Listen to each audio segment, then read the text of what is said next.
One of the most unique racing events in the world is the Camel Trophy. It's not just a contest of speed or distance, it's a test of character and resourcefulness. It also took a special correspondent to bring you this story. Here's Auto Week contributing editor Sam Moses.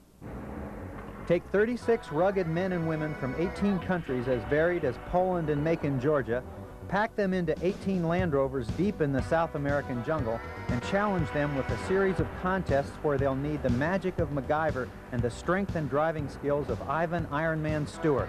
What will you have in the end? The winners of the 15th annual Camel Trophy. Oh, and don't forget to invite 120 international journalists from countries as varied as Hungary and Hood River, Oregon.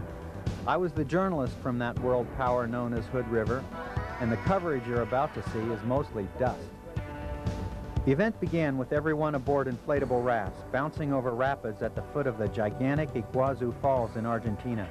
At the remote village of El Dorado, the competitors met their Land Rovers and began 2 days of special tasks, which tested not only their driving ability, but also their physical endurance and mechanical resourcefulness. In one of the tasks, they had to swim a crocodile-infested river, and in another, they had to retrieve a gearbox dropped by a helicopter into a 4-foot-deep river. It's nearly midnight now, and the competitors are somewhere out there in the dark, cold desert on foot. This is their orienteering test. They're running as fast as they safely can, their rocky paths lit by lamps on their forehead as they navigate by compass between checkpoints. The two-man American team was lanky Californian Dave Simpson, a Baja veteran in both buggies and on bikes, and Mac Barber, a red-headed Georgia boy who works in forestry.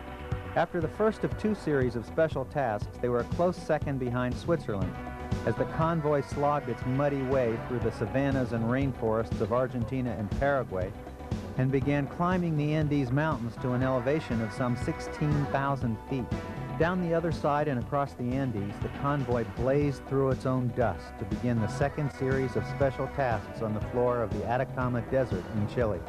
Right now I'm surrounded by hundreds of miles of desert.